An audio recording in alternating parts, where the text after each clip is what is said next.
নতুন রাজনৈতিক দল ফেব্রুয়ারি মাসে আসতে যাচ্ছে। সেটার জন্য আমাদের যে প্রক্রিয়া, আমরা জনগণের মধ্যে থেকে জনগণের রাজনৈতিক দল, অভ্যুত্থানের রাজনৈতিক দলের যেই আশা আকাঙ্ক্ষা আছে সেটাকে মানুষের কাছ থেকে তুলে আনার জন্য আমরা সকলের কাছে ছড়িয়ে যাচ্ছি, বিভাগগুলোতে, জেলাগুলোতে, ওয়ার্ডগুলোতে আমরা ছড়িয়ে যাচ্ছি। আমাদের যারা প্রতিনিধিরা আছেন, আমাদের যারা সদস্যবৃন্দ আছেন, সকলে অক্লান্ত পরিশ্রম করছেন।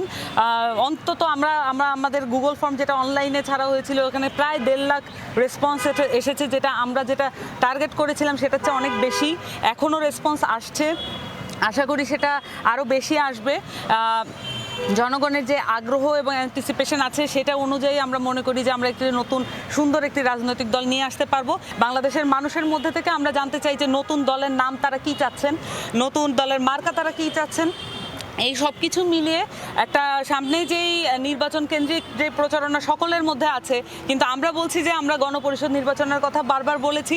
আমরা মনে করি বাংলাদেশে একটি অভ্যুত্থান পরবর্তী বাংলাদেশে একটি নতুন সংবিধান প্রয়োজন, গণমানুষের একটি সংবিধান প্রয়োজন। সেই জায়গা থেকে গণপরিষদ নির্বাচনের কথা আমরা বারবার বলেছি, এবং এই কারণে গণমানুষের মধ্যে থেকে যে নতুন রাজনৈতিক দল আসবে, সেই রাজনৈতিক দলের আশা আকাঙ্ক্ষা, মানুষের যে প্রত্যাশা, সব কিছু মিলিয়ে আমরা জানতে চাচ্ছি নতুন রাজনৈতিক দল কেমন হবে। মানুষ আমাদের কাছে সাড়া দিচ্ছেন। বাংলাদেশের যে আভ্যন্তরীণ বিচার ব্যবস্থা, সেটাকে রিফর্ম করে বাংলাদেশের আভ্যন্তরীণ বিচার ব্যবস্থার মধ্যে দিয়ে শেখ হাসিনাকে খুনি এবং ফ্যাসিস্ট আকারে বিচার করা হোক।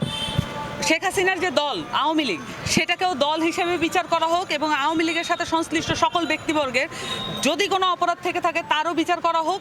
আর যারা সংশ্লিষ্ট ছিল নানানভাবে প্রত্যক্ষ এবং পরোক্ষ উপায়ে, সেইটা শাস্তি মোতাবেক তাদেরকে সমাজে কিভাবে আমরা গ্রহণ করব কি করব না, তাদের কোনো অনুতপ্ততা এখন পর্যন্ত আমরা দেখছি না। এবং আওয়ামী লীগ দলগতভাবে যদি ক্ষমা প্রার্থনা না করে এই বাংলাদেশের জনগণের কাছে, তাহলে তাদের আর গ্রহণযোগ্যতা এই বাংলাদেশের মানুষের কাছে হবে না। দল নিষিদ্ধের একটা পার্টিকুলার রাজনীতি আছে বাংলাদেশে, এবং এই ধরনের শুধুমাত্র মুখের কথায় আর কোনো হঠকারীভাবে নিষিদ্ধের পক্ষে আমরা না।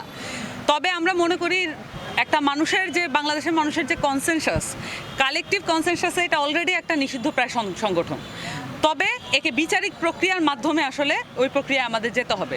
সেই সাথে আমরা দেখতে পাচ্ছি বিভিন্ন রাজনৈতিক দল এখানে যে রাজনৈতিক মতাদর্শের মধ্যে দিয়ে, রাজনৈতিক যে ঐক্যমত্যের মধ্যে দিয়ে একটি দলকে, এই আওয়ামী লীগের মতো একটা ফ্যাসিস্ট দলকে নিষিদ্ধের কথা বলা উচিত, সেখান থেকে পিছপা হচ্ছেন। এটা আমরা মনে করি যে একটা হীন প্রচেষ্টা হচ্ছে।